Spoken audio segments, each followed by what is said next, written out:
Hello बच्चों, आज हम हिंदी व्याकरण में पाठ 5 संज्ञा के विषय में पढ़ेंगे। सबसे पहले हम संज्ञा के बारे में पढ़ते हैं कि संज्ञा कहते किसे हैं। आपके आसपास बहुत से व्यक्ति, प्राणी और वस्तुएं हैं। यानी हमारे आसपास के जो क्षेत्र है उसमें हमें बहुत सारे व्यक्ति देखने को मिलेंगे, पशु पक्षी, जानवर और वस्तुएं देखने को मिलेगी।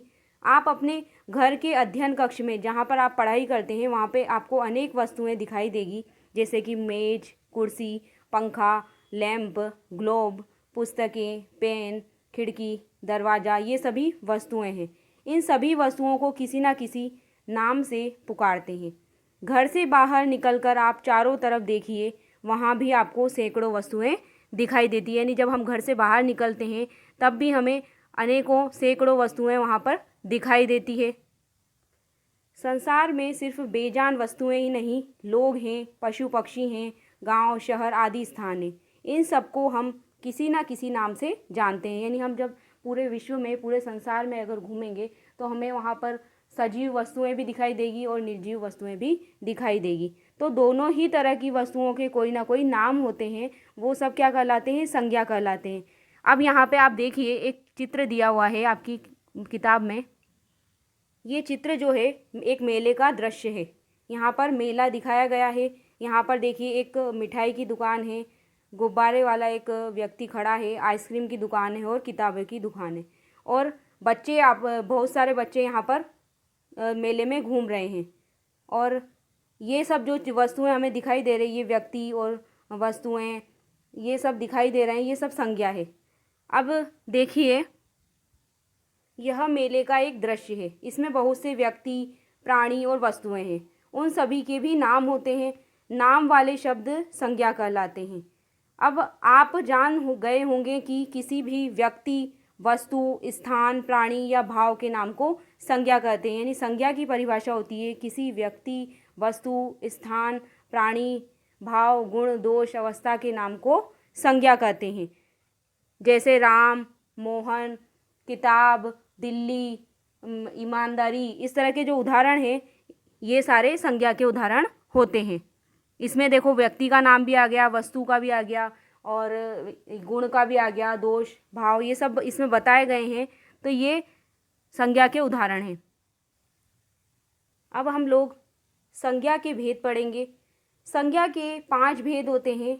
पहला होता है व्यक्तिवाचक संज्ञा, दूसरा होता है जातिवाचक संज्ञा, तीसरा होता है भाववाचक संज्ञा, चौथा होता है समुदायवाचक संज्ञा और पांचवा भेद होता है द्रव्यवाचक संज्ञा। सबसे पहले हम संज्ञा का पहला भेद व्यक्तिवाचक संज्ञा के बारे में पढ़ेंगे। जिन शब्दों से किसी विशेष व्यक्ति, किसी विशेष स्थान या किसी विशेष वस्तु का पता चलता है उन्हें व्यक्तिवाचक संज्ञा कहते हैं। तो यहाँ पे देखिए, किसी भी व्यक्ति, वस्तु या स्थान का नाम अगर दिया हुआ होगा तो वो व्यक्तिवाचक संज्ञा का बोध कराता है। जैसे यहाँ पे कुछ इसके उदाहरण के रूप में चित्र भी दिए हुए हैं। महात्मा गांधी, जो कि महापुरुष है, इनका नाम यहाँ पर दिया हुआ है, तो ये व्यक्तिवाचक संज्ञा है। ताजमहल यानी एक दर्शनीय स्थल का नाम दिया हुआ है, तो ये भी संज्ञा का उदाहरण है। ऐसे ही रामायण, रामायण हमारी धार्मिक ग्रंथ है, तो ये भी रामायण यहाँ नाम दिया हुआ है किताब का, तो ये भी व्यक्तिवाचक संज्ञा का उदाहरण है। इसी तरह से जवाहरलाल नेहरू, अक्षरधाम, बाइबिल, कुरान, इस तरह के जो भी नाम अगर यहाँ दिया हुआ होगा किसी भी वस्तु या व्यक्ति का या स्थान का, तो वो व्यक्तिवाचक संज्ञा के उदाहरण होते हैं। इनमें महात्मा गांधी, ताजमहल, रामायण शब्द व्यक्तिवाचक संज्ञा है, क्योंकि इनमें विशेष व्यक्ति, विशेष स्थान और विशेष वस्तु का पता चल रहा है। अब हम संज्ञा का दूसरा भेद पढ़ेंगे, जातिवाचक संज्ञा। जातिवाचक संज्ञा में क्या होता है? जिन शब्दों में एक ही प्रकार के सभी प्राणियों या वस्तुओं का पता चलता है उसे जातिवाचक संज्ञा कहते हैं। या फिर ऐसा भी कह सकते हैं कि जातिवाचक संज्ञा के द्वारा एक ही प्रकार की प्राणी, वस्तु की जाति का, पूरी जाति का बोध होता है, उसे जातिवाचक संज्ञा कहते हैं। जैसे यहाँ कुछ उदाहरण दिए हुए हैं। चित्र देखिए आप, कवि का चित्र दिया हुआ है। कवि का यहाँ नाम नहीं दिया हुआ है, यानी पूरी कवि जाति को ये बता रहा है, कवि वर्ग को बता रहा है, तो ये जातिवाचक संज्ञा का उदाहरण है। इसी तरह पेड़ भी, किसी पेड़ का नाम नहीं दिया हुआ है, पेड़ पूरी जाति को बता रहा है, तो ये पेड़ भी जातिवाचक संज्ञा है। फल, यानी फल, सारे ही फलों का बोध करा रहा है, तो ये भी जातिवाचक संज्ञा है। इसी तरह से आप और देखिए, मछली, कार, नदी, नदी का भी कोई नाम नहीं दिया हुआ है, सिर्फ नदी दिया हुआ है, तो ये भी जातिवाचक संज्ञा का उदाहरण है। चिड़िया, घोड़ा, हाथी, इस तरह के जो भी उदाहरण हैं जहाँ पर किसी का नाम नहीं देकर उसे सिर्फ उसकी पूरी जाति के लिए बताया जाएगा, तो वो जातिवाचक संज्ञा कहलाती है। ऊपर दिए गए सभी शब्द कवि, पेड़, फल जातिवाचक संज्ञा है, क्योंकि इनमें एक ही प्रकार के प्राणियों और वस्तुओं का पता चल रहा है। अब हम लोग संज्ञा का तीसरा भेद पढ़ेंगे, भाववाचक संज्ञा। भाववाचक संज्ञा में जिन शब्दों से किसी व्यक्ति, वस्तु के गुण, दोष, दशा या स्थिति आदि का पता चलता है, उन्हें भाववाचक संज्ञा कहते हैं। यानी मन के जितने भी भाव हैं, दशा है, स्थिति है, इससे पता चलेगा तो वो भाववाचक संज्ञा कहलाती है। इसमें पदार्थों के धर्म, गुण, दोष, अवस्था के विभिन्न व्यापार आदि का पता हमें चलता है। ये प्रायः गुण, दोष, भाव, धर्म को बताते हैं जो कि अमूर्त होते हैं, जिसे महसूस किया जा सकता है, छू नहीं सकते हैं, तो वो सारे भाववाचक संज्ञा में आते हैं। जैसे कि किसी की विशेषता, स्थिति या मन के भाव को इसमें बताया जाता है। इसके आप उदाहरण देखिए यहाँ पर मेहनत, बचपन, ममता, ये सारे मन के जो भाव हैं वो बताए जा रहे हैं। तो ये सब क्या हैं?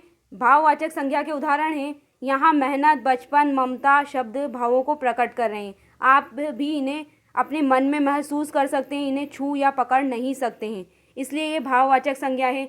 इसी तरह से आप और उदाहरण देखिए, मानवता, हिंसा, चिकित्सा, भाईचारा, मित्रता, सत्य, झूठ, बचपन, बुढ़ापा, खुशी, ये सारे, सुंदरता, कौशल, धैर्य, ये सारे भाववाचक संज्ञा के उदाहरण हैं।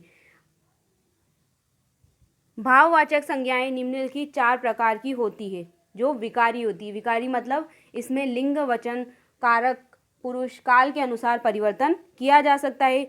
जातिवाचक संज्ञा से भाववाचक संज्ञा बनाना यहाँ पर दिया हुआ है। देखिए यहाँ पे जातिवाचक शब्द इधर दिया हुआ है और इधर भाववाचक संज्ञा दिया हुआ है। बच्चा जातिवाचक संज्ञा है, बचपन भाववाचक संज्ञा। शिक्षक जातिवाचक संज्ञा है, शिक्षा भाववाचक संज्ञा। लड़का जातिवाचक संज्ञा है और लड़कपन भाववाचक संज्ञा है। बूढ़ा जातिवाचक संज्ञा है और बुढ़ापा भाववाचक संज्ञा है। युवा जातिवाचक संज्ञा है और यौवन भाववाचक संज्ञा है। इसी तरह से वकील शब्द जातिवाचक संज्ञा है और वकालत शब्द भाववाचक संज्ञा है। मजदूर शब्द जातिवाचक संज्ञा है और मजदूरी शब्द भाववाचक संज्ञा है। गुरु शब्द जातिवाचक संज्ञा है और गुरुत्व शब्द भाववाचक संज्ञा है।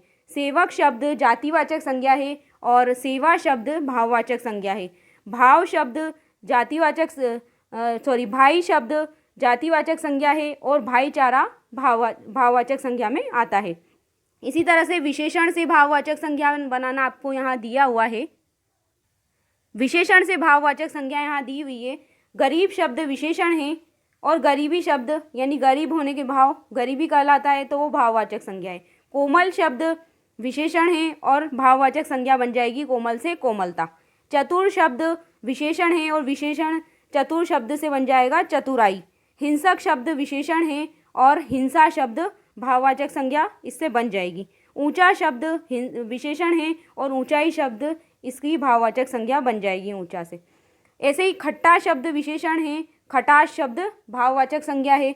स्वस्थ शब्द विशेषण है और स्वास्थ्य शब्द भाववाचक संज्ञा यहाँ बन जाएगी। निर्धन शब्द यहाँ विशेषण है, निर्धनता शब्द भाववाचक संज्ञा यहाँ बन जाएगी। इसी तरह से मोटा शब्द विशेषण है और मोटापा शब्द यानी मोटा होने का भाव, तो ये बन जाएगी भाववाचक संज्ञा। इसी तरह से सफल शब्द विशेषण है और सफलता भाववाचक संज्ञा बन जाएगी। इसी तरह से क्रिया से भी भाववाचक संज्ञा बनाई जा सकती है। देखिए मिलना शब्द क्रिया है, मिलना से मेल शब्द बन गया भाववाचक संज्ञा। पढ़ना शब्द क्रिया है और इससे भाववाचक संज्ञा बन जाएगी पढ़ाई। इसी तरह से जागना शब्द क्रिया है और जागरण शब्द भाववाचक संज्ञा यहाँ बन गई। इसी तरह से चलना शब्द क्रिया है और चाल शब्द भाववाचक संज्ञा बन जाएगी। दौड़ना शब्द क्रिया है और दौड़ शब्द भाववाचक संज्ञा है। इसी तरह से चढ़ना शब्द क्रिया है और चढ़ाई शब्द भाववाचक संज्ञा है। हंसना शब्द क्रिया है और हंसी शब्द भाववाचक संज्ञा है। इसी तरह से आप देखिए, थकना शब्द क्रिया है और थकावट शब्द भाववाचक संज्ञा है। ऐसे ही पूजना शब्द क्रिया है और पूजा शब्द भाववाचक संज्ञा है। पकड़ना शब्द है क्रिया और पकड़ शब्द भाववाचक संज्ञा बन गई। इसी तरह से सर्वनाम से भी भाववाचक संज्ञा बनाई जा सकती है। देखिए यहाँ पे आप शब्द सर्वनाम है, आप से आपा शब्द भाववाचक संज्ञा यहाँ बन गई है। इसी तरह से मम शब्द सर्वनाम है और ममता शब्द यानी प्यार का जो भाव होता है, ममता शब्द भाववाचक संज्ञा है। इसी तरह से पराया शब्द सर्वनाम है और परायापन भाववाचक संज्ञा है। निज शब्द सर्वनाम है और निजता शब्द भाववाचक संज्ञा है। सर्व शब्द सभी के लिए आया है, तो सर्व शब्द सर्वनाम है और सर्वस्व शब्द भाववाचक संज्ञा है। इसी तरह से स्व शब्द सर्वनाम है और सत्व शब्द भाववाचक संज्ञा है। अब यहाँ देखिए, प्राचीन व्याकरण संज्ञा के केवल यही 3 भेद मानते हैं, जबकि अंग्रेजी प्रभाव के कारण अनेक विद्वान संज्ञा के 2 और भेद मानते हैं। समुदायवाचक, जिसे हम समूहवाचक संज्ञा भी कहते हैं, और द्रव्यवाचक संज्ञा, ये 2 भेद जातिवाचक संज्ञा के माने जाते हैं अंग्रेजी व्याकरण के अनुसार। प्राचीन व्याकरण इन्हें जातिवाचक संज्ञा के उपभेद भी कहते हैं। विद्यार्थियों की सुविधा के लिए इन्हें अलग से दिखाया गया है, यानी यहाँ पे अलग से आपकी किताब में बताया गया है जातिवाचक संज्ञा के जो भेद हैं, द्रव्यवाचक संज्ञा और समूहवाचक संज्ञा। चलिए हम इन दोनों को भी पढ़ लेते हैं कि जातिवाचक संज्ञा के भेद, समूहवाचक और द्रव्यवाचक संज्ञा कहते किसे हैं। सबसे पहले हम समूहवाचक संज्ञा पढ़ेंगे, जिसे हम समुदायवाचक या समूहवाचक संज्ञा कहते हैं। जिन शब्दों से एक जैसे एक से अधिक व्यक्तियों, वस्तुओं या स्थानों का पता चलता है, उसे समूहवाचक या समुदायवाचक संज्ञा कहते हैं। यानी पूरे ही समूह का इसमें पता चलेगा, बोध होगा, उसे समूहवाचक संज्ञा कहेंगे। जैसे देखिए यहाँ पर चित्र में बच्चों की टोली, यानी यहाँ पर बहुत सारे बच्चे दिखे हुए हैं, पूरा एक साथ बच्चों का समूह दिखाई दे रहा है, तो ये समूहवाचक संज्ञा है। क्रिकेट टीम में बहुत सारे खिलाड़ी होते हैं, तो ये पूरी टीम क्या कहलाएगी, समूहवाचक संज्ञा। सैनिक टुकड़ी, यानी कि इसमें भी बहुत सारे सैनिक होते हैं, तो ये भी समूहवाचक संज्ञा का उदाहरण है। इसी तरह से मधुमक्खियों का छत्ता, अंगूरों का गुच्छा, अनाज का ढेर, ताश की गड्डी, कक्षा, भीड़, जत्था, टुकड़ी, दल, नोटों की गड्डी, ये सब क्या हैं, समूहवाचक संज्ञा के उदाहरण हैं। अब हम द्रव्यवाचक संज्ञा के बारे में पढ़ेंगे, जो कि जातिवाचक संज्ञा का दूसरा भेद होता है, द्रव्यवाचक संज्ञा। द्रव्यवाचक संज्ञा में किसी द्रव्य पदार्थ या धातु का पता चलता है, यानी कोई भी लिक्विड वस्तु, लिक्विड चीज़ है, द्रव्य है या धातु है, तो उसका पता उससे चलता है। तो इसकी परिभाषा हो जाएगी, किसी पदार्थ या द्रव्य का बोध कराने वाले शब्दों को द्रव्यवाचक संज्ञा कहते हैं। जैसे आप इसके उदाहरण देखिए, दूध, यहाँ चित्र में आपके दूध बना हुआ है। दूध क्या होता है, द्रव्य पदार्थ होता है। ऐसे ही सोना क्या होता है, धातु होती है, खदानों से निकाली जाती है, तो ये भी द्रव्यवाचक संज्ञा का उदाहरण है। लकड़ी से हम अलग अलग आकार में वस्तुएं बना सकते हैं, तो ये लकड़ी भी द्रव्यवाचक संज्ञा है। इसी तरह से चांदी, लोहा, तांबा, पीतल, पेट्रोल, डीजल, घी, तेल, अन्न, ये सारी चीज़ें द्रव्यवाचक संज्ञा में आती है, यानी ये सब द्रव्यवाचक संज्ञा के उदाहरण हैं।